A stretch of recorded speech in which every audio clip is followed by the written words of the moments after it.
So that's led to this sort of fun, creative, good-looking actor dude being not the face of the company, but the head of marketing with the company, and not knowing anything about sports betting. Oh, no.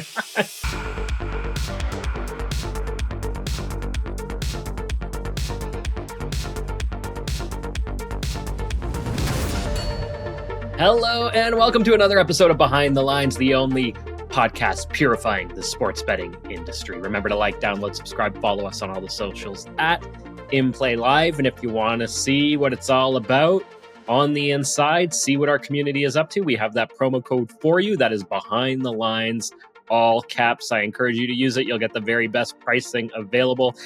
And you'll get to connect directly with guys like me and that guy over there, Andrew Pace, the founder of inplayLIVE, only the greatest sports betting community on planet Earth. And that is why we encourage you to use that promo code to join us.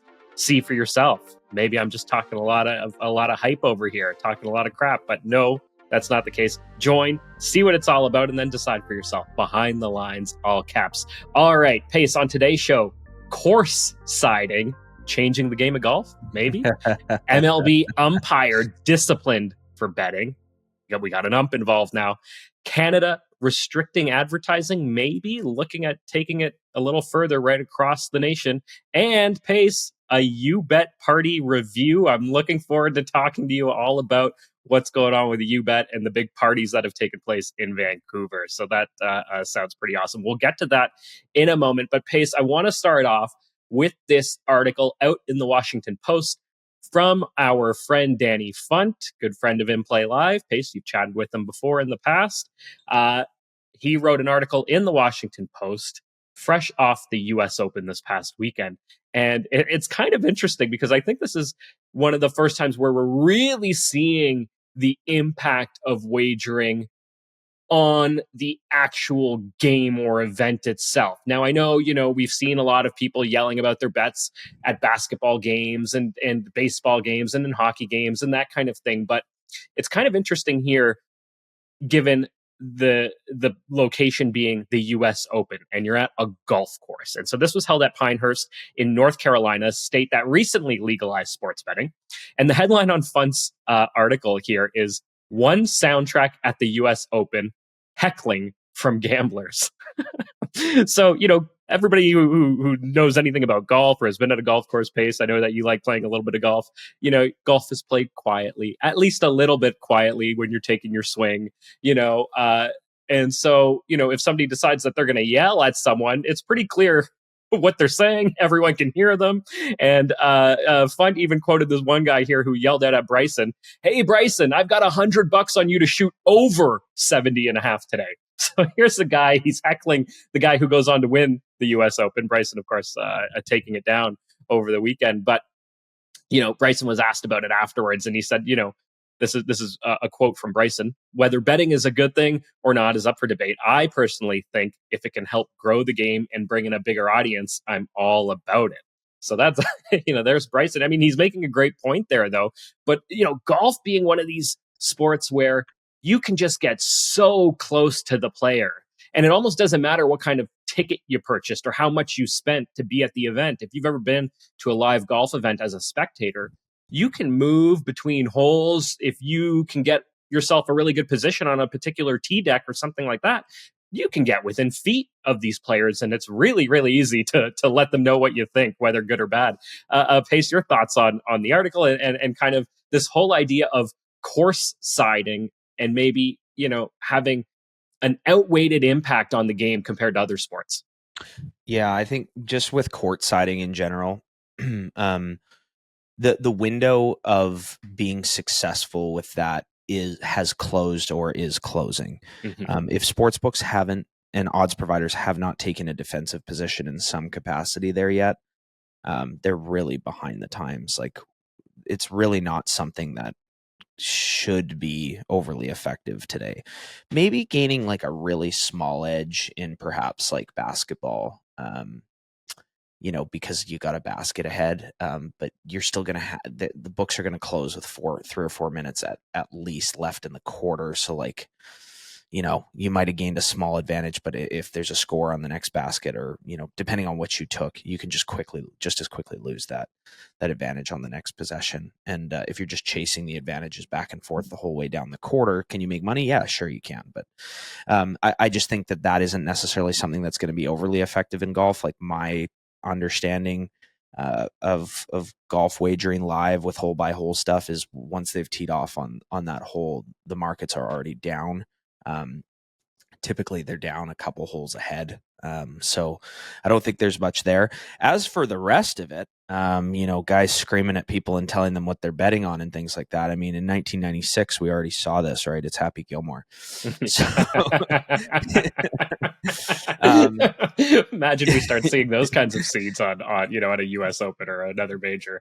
Yeah. And I mean, like, the Happy Gilmore model was kind of baked into the waste management tournament in Arizona, in Scottsdale there. So, I think it's all good and fun, and heckling in general has been around for a long time. It's just obviously with a little bit of a different edge on it now. And I mean, I just look at it and I'm like, hopefully that motivated Bryson to be a little sharper and to give Pete Weber infamously was kind of, who do you think you are? I am the US Open winner. In his 30 for 30, essentially there was a conspiracy to say that who he was arguing with and heckling with in the crowd, bowling, another quiet sport where before you go to take your shot, it's quiet in the stadium there, in the bowling alley.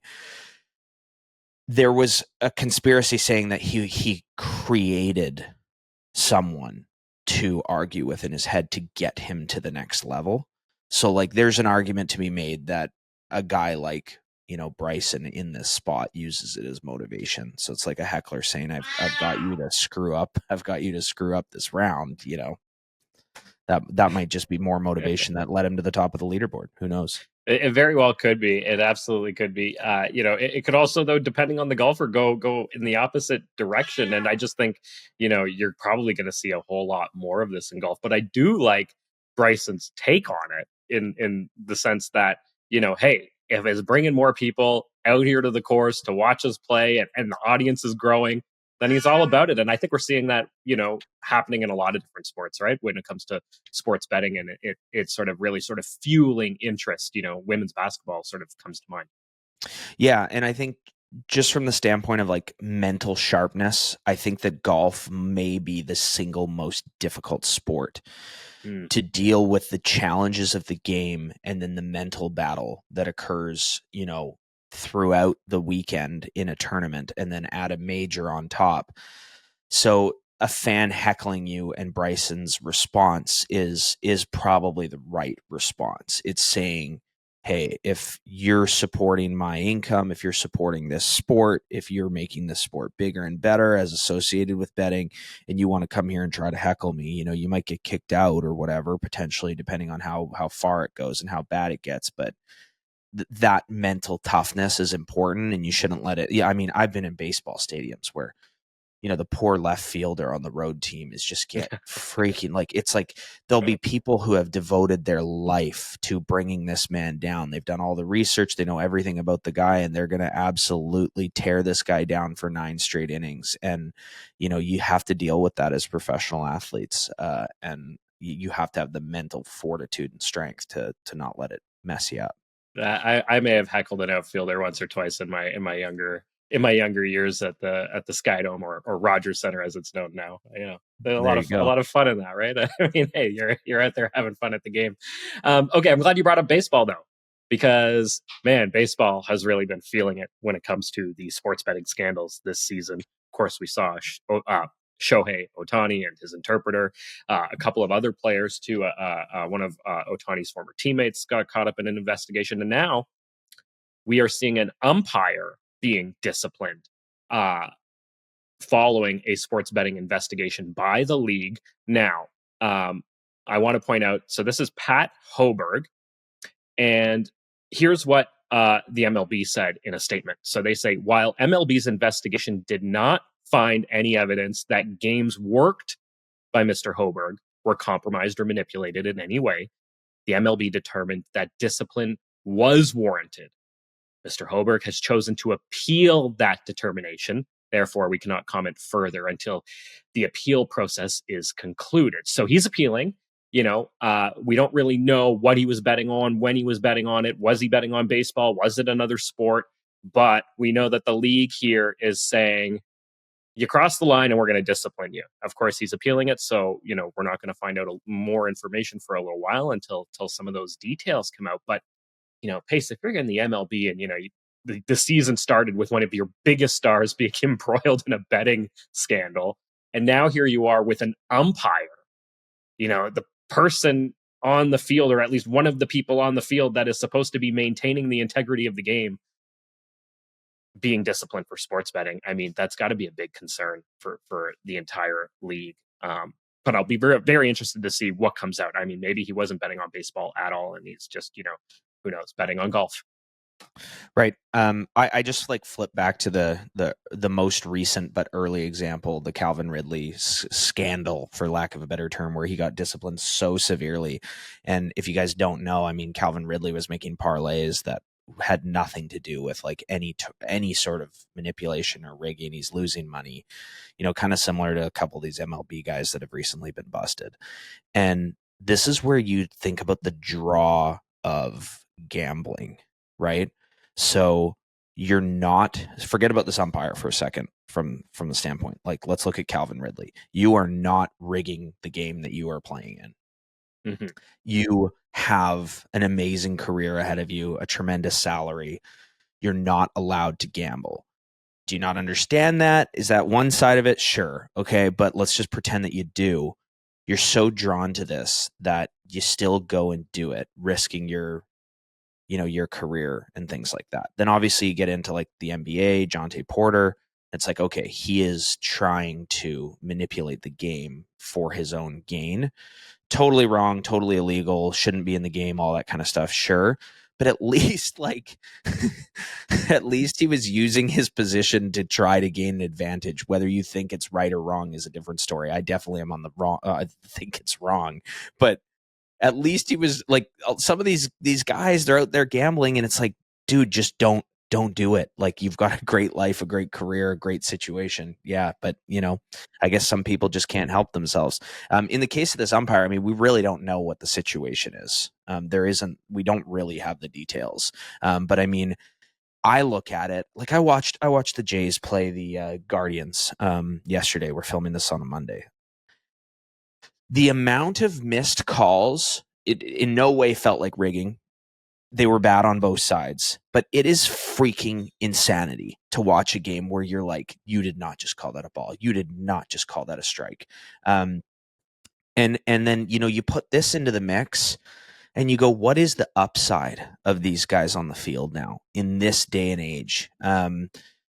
You watch a tennis match, Wimbledon, US Open, whatever, and we don't need to question whether or not the ball was in or not. We know.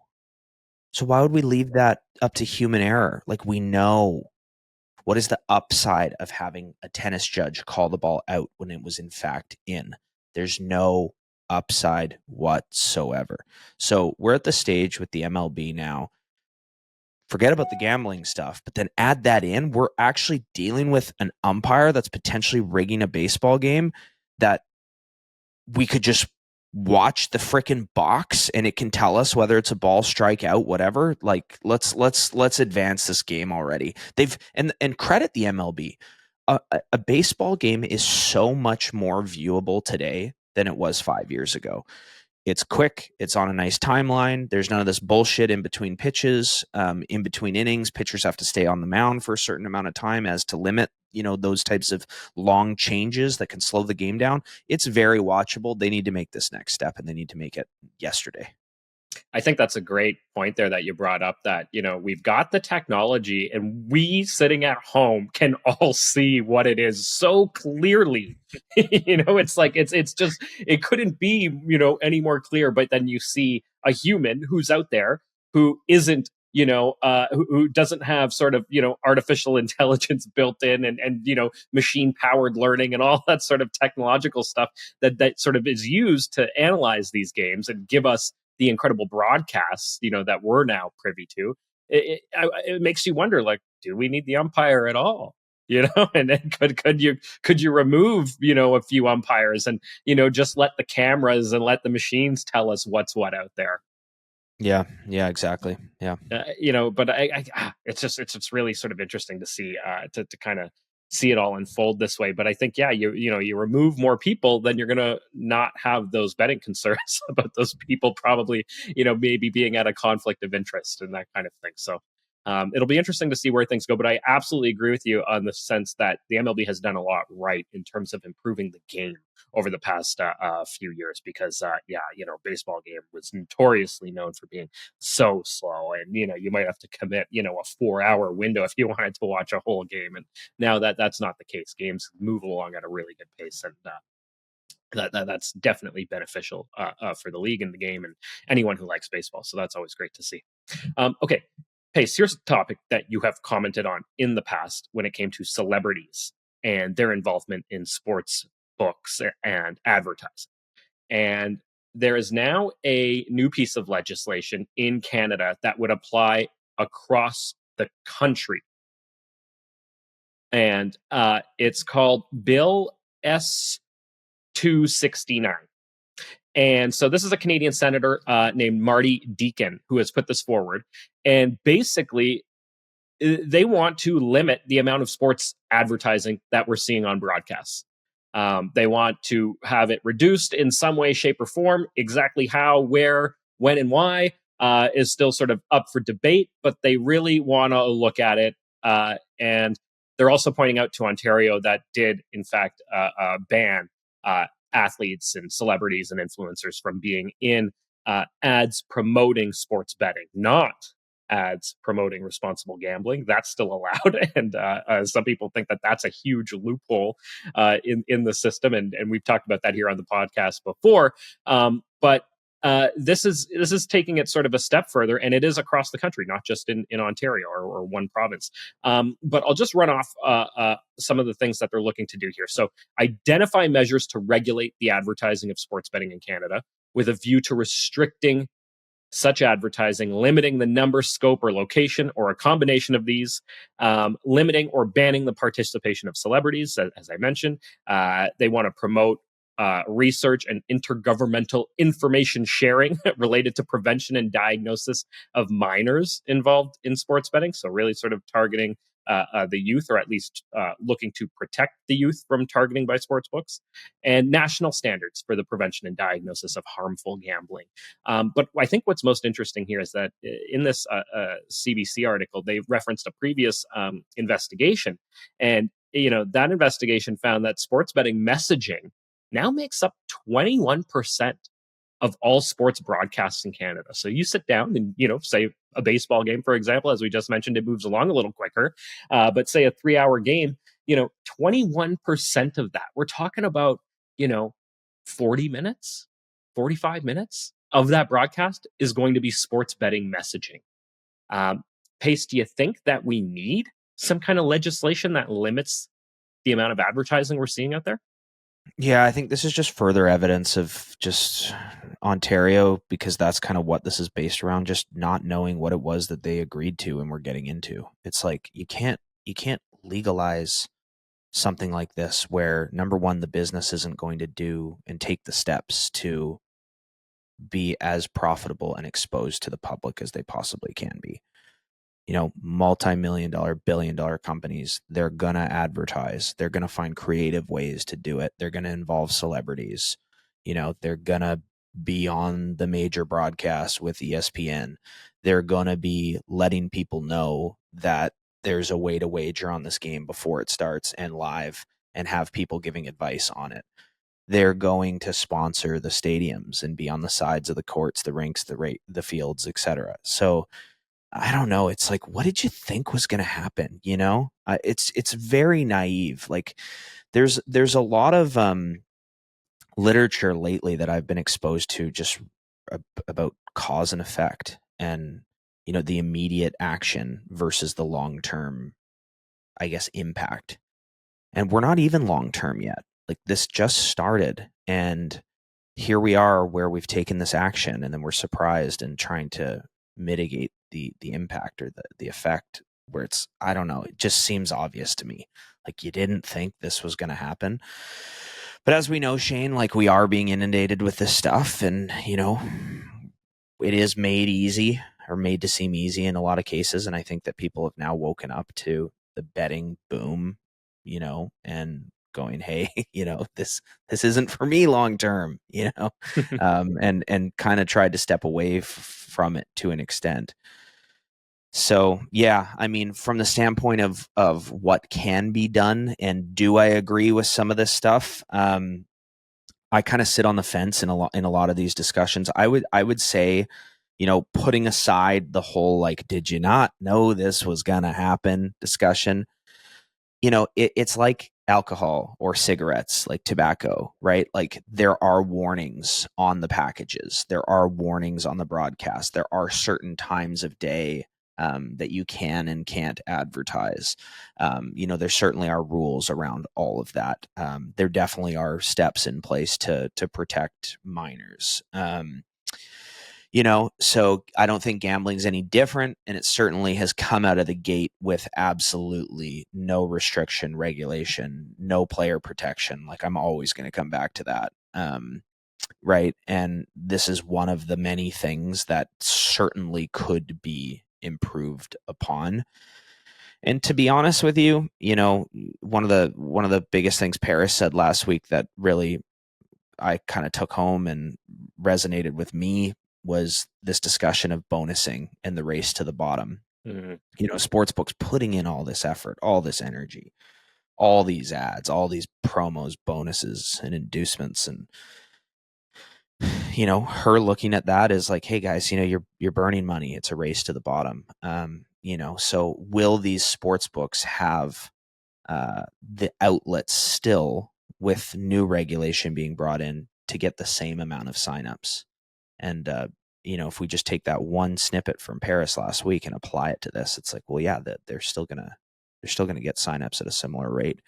I don't see these big banners and ads for Pinnacle. I don't know how Pinnacle's position is in Ontario compared to some of the other books, but I'm not. I know they're not number one, but at the end of the day, like, they're not doing that stuff, and they're in Ontario with sports bettors, using their services. So, yeah, I think that would kind of be my stance.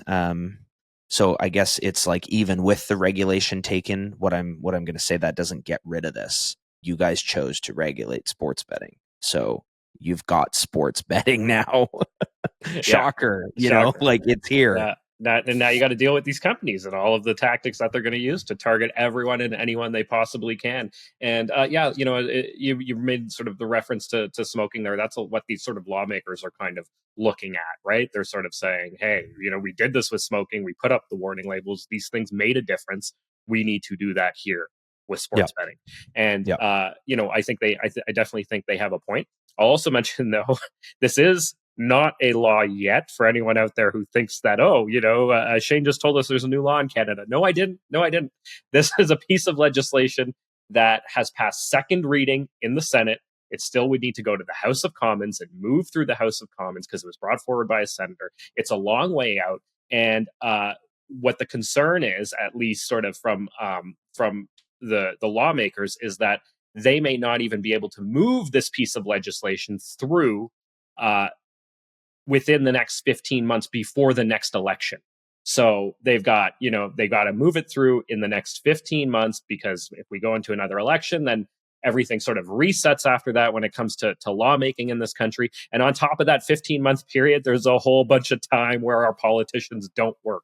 So that's through the summer. They'll be off for about 8 weeks through the summer. And then there's a whole bunch of other breaks, a big, long, similar break that takes place around Christmas. And there's other breaks in there too. So this piece of legislation could be a long, long way off before we see anything countrywide, if we ever see it at all. But I do think it hits home with a lot of people. I know, just anecdotally, a lot of my friends that love sports, and maybe they bet a little bit recreationally, or maybe they don't bet at all, but generally speaking, the feedback I hear from people is they are sick of the ads. Right. They know where to find a sports book if they want to place a bet. They don't need to be Right. told to go bet here or there or anywhere else. Right. I think that's a real sort of consensus feeling that exists out there in the sports world. Right. So Shane, I'm just gonna pop one more note on this one here. Yeah. I'm in British Columbia, right? And playnow.com is our only licensed and regulated like official book in BC. It's the BCLC like government lottery book. And like we definitely see ads for playnow.com here. But we also see ads separately of ads, that are maybe targeted to Ontario that happen to be broadcasted here, where that's a very common thing in Canada, right? Like we also pick up like CBS and NBC and Fox, the major U.S. broadcasts. So whatever might be airing there, we might pick up on an ad for them. That obviously can include a whole whack of different things depending on the time of day and what it is that you're watching. But a real eye opener for me was a couple of years ago being at Thursday Night Football in San Francisco, and California to this day doesn't have legalized sports betting, right? And they've obviously done whatever it is that they can do to keep these regulated books out of that obviously very major and impactful state in the grand scheme of the United States and potential bettors, right? So obviously there's a lot of offshore betting there. Obviously, there's a lot of bookies and things like that in California because they very much have a place there with books like DraftKings, FanDuel, etc. Not having access to the players of California. So I was walking to Levi Stadium, and if anyone's been to Levi Stadium, you know that you can't get dropped off at the stadium. You have to be dropped off like 30 minutes away, and you gotta take a nice long hike into the stadium in order to get there. So, depending on your walking speed and it being a major game, with 60,000 fans or whatever going to it, you're going to be privy to other groups and other conversations that were going on.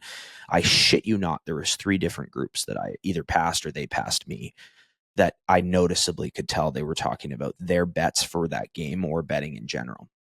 So it was public, it was out there, and it was, I guess, hearable at walking shoulder to shoulder type distances from other people. And I thought that was interesting because here I was in California. I've obviously been following the whole betting landscape, and I know that I'm in a state that is not legalized. We get into the stadium, and what do we see in the stadium? Like massive ads for DraftKings. What the fuck? We're in California, right? Yeah. Huh. And there's a lot of things that these sports books are doing. And it wasn't just DraftKings. It was sports books everywhere, all over the walk up and right into the stadium. And it's the broadcasts that are actually filming, the court, the field, whatever. And again, the reason why I said I'm from BC is because, we have Betway on the ice here. Right. So can you use Betway in BC? Yes. So does that make sense? Yes. But Betway's on the court at Chase Stadium or Chase Arena Stadium for the Warriors. Again, back to California. It's on the court, and you can't use Betway there. It doesn't work. So a lot of what these sportsbooks are doing with these ads, whether it's a regulated landscape or not, is getting the viewers of the broadcast eyes on those areas, but also anticipating legalization. So it's a kind of a 2-pronged approach, so that either when it's legalized, you know where to go, or if you're watching from a broadcast or you're in a regulated licensed area, that you can then, of course, go and sign up for that site. Well, the California regulators did all this work, or legislation, government, whatever, did all this work to keep sports betting outside of California, to not legalize it there. But they don't even realize that the advertising side of it is still prominent. And if I can't bet at DraftKings and I'm in that stadium, it's going to cause me to look up what I can bet on. So this advertising thing actually is deeper than the regulation itself, because of the fact that it is still causing that sort of chain reaction or chain of events to a potential consumer, whether it's in a legalized area or not. So I found that really interesting when I kind of went through that process of going both games. I went to the NBA in San Francisco and the NFL in San Francisco, and just seeing that whole, like a state that's not regulated or licensed for legalized sports betting to have all of that going on. It just shows you, I think, that there is something here for the regulators to look at, given, the effort to keep some of it away and then still have it be so present. Yeah, that's a really sort of interesting story there, and it does make it clear that, you know what, maybe you can't just ignore it and try to push it away, because no matter what, it's there and it's at your doorstep, and it's not at your doorstep in this case, it's in your house. It's there, and you can't just ignore it. And so maybe that's where you say, okay, it's here, we have to acknowledge it, legalize it, and regulate it in a fulsome way. And not just sort of be like, all right, well, hey, we'll open the doors. But no, open the doors and make the rules very, very clear for everybody. And not surprising either that California, of all places, they're probably going to be advertising really hard there, because they want to be first to market in what would probably be the biggest market in that country, aside from New York. Yeah, exactly. Yeah. And I think that this will kind of segue us into our next discussion here. But there's a whole other side of this. And then from a regulatory standpoint, it just goes to show you that when you overtax, when you overregulate, whatever the case may be, there's a whole series of strategies that then come forward that will be some sort of loophole. And that could be, someone moving their money somewhere else, someone finding tax deductions, working with maybe an accountant that has some gray areas, the list can go on and on. But in Canada, one of the things, especially pre-legalization, that we saw here and we still see to this day, is sportsbooks advertising a free platform. So I'll give you an example right now. You can go to bet99.net, okay? And Bet99 is a sports book. But if you go to bet99.net, what you just went to is some sort of free site. And there'll be a sign-up link. And that might mean that you actually play on a sports book or play in a casino for free. But you can't do it. Maybe it's a news site, whatever the case may be. When you land on the page, you can't do it without signing up. Once you sign up, then obviously you're going to get a bunch of bonuses, sign-up offers for the actual paid site. So it's this, again, going, okay, we want to regulate this, and them going, of all the offshore stuff that we used to see, them going into their pockets for what they used to do. So it could be really interesting with some of this advertising stuff where it's like, you can't advertise PointsBet, but you might be able to advertise pointsbet.net or something similar that then brings you to the free version that technically isn't advertising gambling. Right. And I guess what I'm saying is, I'm not even being creative here. This is what I've seen for years and years and years of what some of these sports books do. So that's something that obviously, again, the regulators probably don't even really know about or will think about or fixate on in any capacity that would happen if some of these changes were to pass. Yeah, and we know that these sports books have unlimited number of tricks at their disposal that they'll figure out, and they'll find those loopholes and work their way around them. Just like we saw in Ontario, as soon as that ban on athletes and celebrities came out, well, boom! Instead of Connor McDavid, promoting betting, he starts promoting responsible gambling for BetMGM. It's just like, okay, we could still use the guy, we could still get our product out there. They'll always find those loopholes, and exploit them for sure. Okay, Pace, you've got a sports book that has really been doing a lot of promotion over there in British Columbia, and to the extent that they've thrown a big party for inplayLIVE members, not once but twice, I think, right? And no, you guys just once, just the once. Okay, My bad, just the once. But they've thrown you guys a really big party, and I guess it just happened towards the end of last week. Talk to me a little bit about YouBet. What are they doing, and how was the party?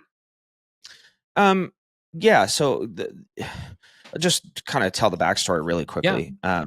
I posted a review of I'm always looking for new sports books. Yes. I think everyone knows that about me.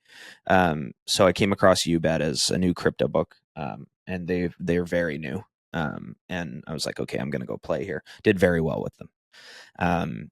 Made a bunch of money and cashed out. Everything was reputable, clean, simple. And it was around the time that I was like, I'm going to start posting a couple of betting reviews on my social media, like sportsbooks reviews or different things that I come across. So I posted a little review, and then their team saw it, and they got in touch with me. And it was really interesting because I just brought up Bet99 and bet99.net, but it reminded me of the Bet99 thing with inplayLIVE, where they were so excited to work with us. They promised us a bunch of stuff, and it lasted, just a few days, and that was kind of that, right? And I actually, on the call, this guy named Jason, who I've now met, really awesome guy. I shared all those stories with him. I'm like, hey man, like, look, if you want to pick my brain about something, ask me a question, by all means, I'm happy to chat.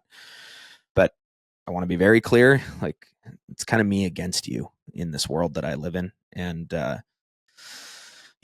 that's my approach to this. This is what happened with us in Bet99. Told him the whole story. I'm like, you're probably not talking to the guy that's gonna, help you too much with getting the players that you're looking for to grow your sports. Right.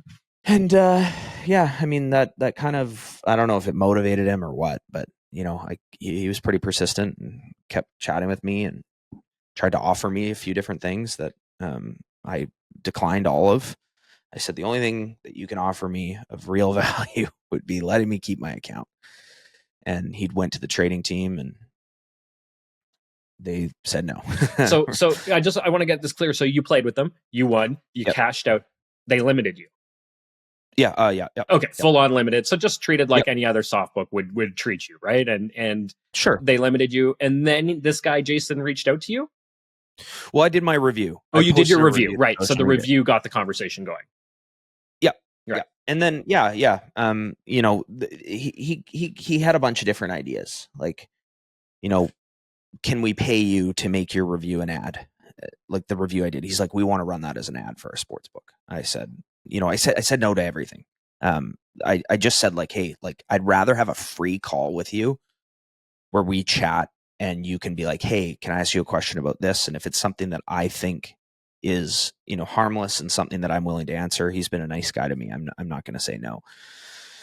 So then, this has been a couple months now. He said, hey, we want to throw you and your guys a party. All food, drinks paid for. Bring all your sports bettors from Vancouver out and let's have some fun. And I was like, hey man, like, dude, like you got the wrong group of guys. Like we are sharp bettors. We are going to make money off of you over time. And I mean, he's been pretty candid with me on the flip side. Like, hey man, like, I'm the chief marketing officer. My job is to get players in. What happens from there, kind of doesn't matter. And what I have learned in this process, and something I'm going to touch on a little bit more from the event, is just how disconnected the sports book and the team at the sports book are from the odds provider and the trading team. So there's the whole, like, pass the buck where the sports book doesn't take ownership for the situation. And then there's obviously the marketing and things that we get. Like, all of us sharp bettors will get promotions to deposit to a site that we're no longer playing on, that we can't play on, or we can't play on with any reasonable amount of an actual limit that's reasonable. And the reason why that happens is because of this disconnect. So anyways, we put on the event. There was probably like a group of about 20 guys from inplayLIVE that were there. And then there was probably a solid 50 players that were either friends of mine that aren't members of inplayLIVE, or people that were invited through ads that they ran. So everyone showed up. free food, free drinks, put the basketball game on. It was game 4. So it was just a horrible basketball game from like a viewing standpoint, because the game was over in like the first quarter. But yeah, it was fun. It was effective. They got a bunch of people signed. Like, I actually know what happened. He told me 50 people deposited into their site that day, which I think was great for them, a new sportsbook to get those kind of players in. But yeah, we chatted quite a bit. This guy's an awesome dude. Basically, what happened was this sportsbook contacted his marketing company. He has a marketing and video production company because of his background in the entertainment industry. So he was the host of Survivor Australia. He's been the host of Entertainment Tonight. He lives in Calabasas. Like, it's, he's like a Hollywood type guy. Cool. Which I found out about him. Yeah. So they contacted his company to do this big production and this big ad for launching in another country. I don't know what country he said. They did the whole production, the whole ad, everything. He sat down with their marketing team a whole bunch, and then he took the owner or the CEO or whomever it is aside, and he said, "Hey, like, your marketing team just doesn't know what they're doing. I would do this, this, and this if I was in your shoes." So a couple months go by, he gets a phone call, and he says, "Hey, couple things. Number one, we're not going to air the video that you guys made. We're going to shelf it for now because we're not going to that country anymore. We're going to go to Canada instead." Oh, okay. And number 2, will you be our chief marketing officer? And we'll get rid of those guys that you didn't like their ideas. So that's led to this sort of fun, creative, good-looking actor dude being not the face of the company, but the head of marketing with the company, and not knowing anything about sports betting. Oh, no. So he'll be like, "Paste, I love your videos. What's this whole thing like? I'm taking a quarter unit or a half unit." Oh, no. So I explained to him, I'm like, sportsbooks don't want, I'm like, if you deposit $1,000, they want you to play it right away. If I'm betting 10, $20 at a time, that's responsible betting. Like, sportsbooks typically, they don't talk about bankroll management and all that kind of stuff. So, he's like, "Oh," and like, what I found out was the trading team and their team had known who I was and sent emails back and forth about my account and what I was doing. This is prior to me speaking to them. He told me this. He said constantly. So they're following everything I was doing. They're trying to figure out what it was that I was doing. They were seeing if there was, ways to de-risk this, that, and the other, etc. All the lines are still the same to this day. It's a major odds provider that they work with. It's BetRadar. Oh, okay. So, like, it's interesting. You have a small book where a guy like me comes in and obviously is gonna hit them and make a bit of an impact on their overall early days and profitability. As we've alluded to on this podcast and people that we've spoken to, is if you start a new book, I think it was Adam Bjorn that said the first 400 or 500 guys. I don't know if he said it on the podcast or off. It's like, they're going to kill you. They're going to be killers, because those are the only people that are going to find you.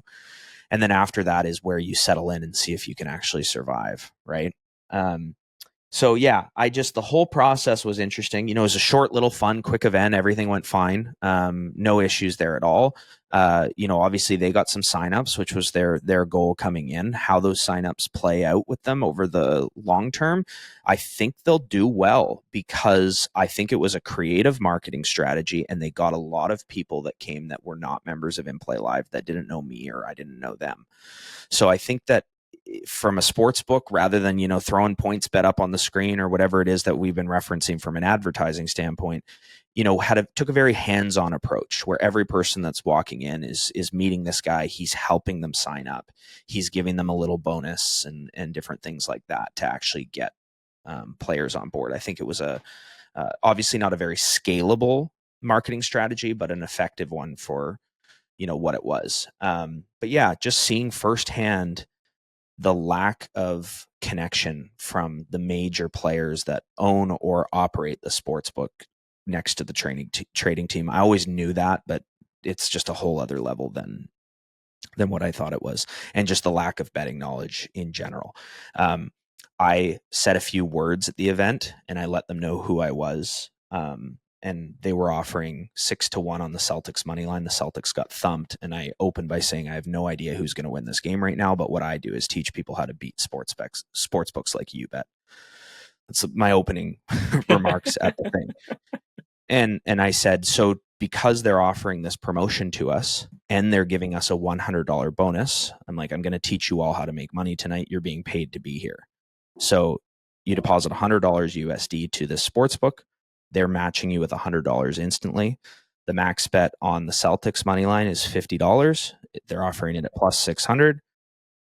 So you put the $50 on the Celtics money line, and if they win, you're paid out $350, right? Plus the initial 50. Like, you take your other $150 that they've given you, you put it on the Mavericks money line. If they win, you're getting paid back $300. And I'm like, so you're in for $200. You can cheer for the Celtics then, because it's going to pay a little bit more on that side. But ultimately, you turned $100 into $300, and it's USD. We're in Canada, just for having shown up. And the person who put the event on didn't understand that. He had no idea. He had no idea that you were telling the room full of people to arb on their site. He didn't understand how to do it. Oh my goodness! This is like, he sounds like a great guy. Sounds like he's honestly, like, I want to be friends with him now. Like, I really enjoyed hanging out with him and everything. But yeah, it just goes, yeah. Yeah, he sounds like a fantastic guy. Sounds like a great guy and everything. Has no idea what he's doing. Like no clue.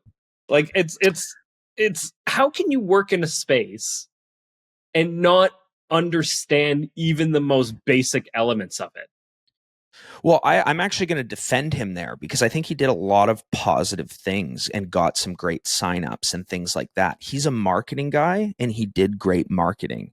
It's the sportsbook side that he doesn't understand. He's trying to understand it, but he doesn't understand it. And at the same time, he does have a trading team, and he does have other experts that he can go to when this stuff is happening. But there is just a little bit of that, the lack of numbers and statistical understanding that's going on, where, you're trying to enter this space, and like, here come the killers, like as Adam Bjorn referenced, and you're not ready for them. You're not ready for them. Well, Pace, put yourself in the shoes of the trader or the trading team or the people on that side of things. You hear that your chief marketing officer is out there telling a room full of 100 people to arb your book.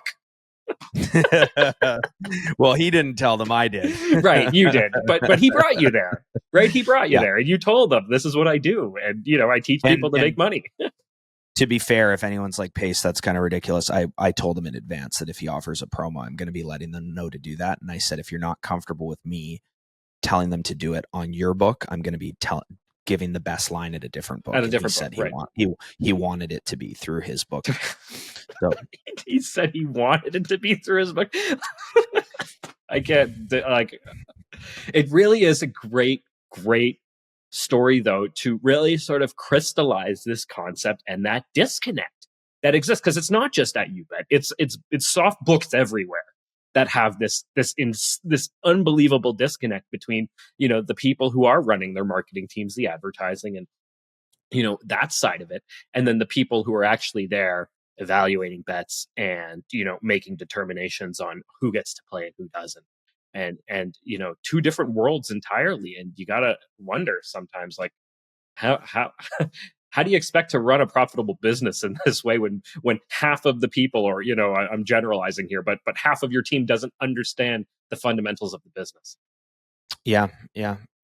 So there was also something else that really surprised me at the event. So I wouldn't say that really surprised me. It was just like, it was almost reassuring of some of the things I'd thought before. Yeah. But almost to a further extent than what I knew it to be. And that was that this book, they are integrating fiat into their ecosystem soon. But right now, as far as I know, certainly at the day of the event, was only cryptocurrencies. And they do have, like, one of the things you'll see on a lot of crypto sites, but not all of them, is some sort of method to purchase cryptocurrencies on the site through a more traditional platform. So from your credit card or from your debit card or from an Interact e-transfer or something like that. So they do have that, but a lot of banks will block, a crypto purchase or something like that and think that it's fraud. So it'll get blocked and flagged or whatever the case. But I have friends that were there that aren't members of inplayLIVE that are familiar with cryptocurrencies, and the roadblock of funding the account using crypto was way more significant than I could have ever imagined. Oh. They probably lost a lot of easy and instant deposits in that room that day because of people who were there, who were now excited to get this free money that I told them how to get, Mm-hmm. and then going around and then going, okay, just click here, and then watching the bank block it, or them being like, oh, I don't understand this crypto stuff, I don't want any part of it, and things like that. And the lack of ease for people with that hurdle. Right. So I put myself in the shoes of me in that spot where I was like, okay, I am, this is obviously a little while back now, but I am going to start using some of these sports books that only not allow crypto, but only have crypto as an option to deposit and play with. And I know in that moment, like, I almost don't even think about this as a significant piece or period of time, but like, I know in that moment it was like, okay, I have to figure out how to do this. And for me, it was like, okay, let's just, cross over this hurdle that's going to allow for these next levels of success in my personal betting journey. And there might be some questions and some uncertainty and some mistakes made, because that definitely happened with me. But at the same time, it's like, okay, let's figure this out. Let's get it done. But like the amount of people that went from, okay, I'm here, I'm doing it, to nope, not for me. Like I was actually kind of shocked by it. Yeah. It just, yeah. Yeah, that the crypto barrier for entry on those books is a tough one, especially when you have people that maybe have never owned a cryptocurrency ever in their life, right? It's like uh, how do you convince them to do that, right? They've never sent Bitcoin to anyone before, right? Yep. It's that's a sort of interesting way. I wonder what they'll do to kind of overcome that. It's it's interesting, and I kind of ran into it a little bit with SXBet, and we've had them on here on the podcast before, and Pace, I know you're playing over there, and I did some playing over there as well, but signing up and going through that process, and I'm somebody who has done some stuff with cryptocurrency before. I'm no expert by any means, but I've bought and sold cryptos before, and I've sent Bitcoin before and other cryptocurrencies around. So I kind of had some familiarity with it, and it was still a bit of a barrier. So yeah, I can only imagine what it must be like for somebody who's never done it before. Yeah, interesting stuff. Pace, I'm glad you got out though and got to see a bunch of people out at the event and other inplayLIVE members. That's pretty awesome. And it's a nice sort of way to tee up the big inplayLIVE event that's taking place for pro members in August in Vancouver. Really looking forward to that. Pace, how's the planning going for that? Good. Yeah. It's going to be a ton of fun. I'm pumped. Yeah. We got cornhole, we got softball, we got food, drinks, you name it. It's going to be a blast. Awesome. And when we talk about barriers for entry, there's a lot of people out there who might be listening to this that aren't a part of inplayLIVE Pro. They're just a part of the basic membership, or they might not be a part of inplayLIVE at all.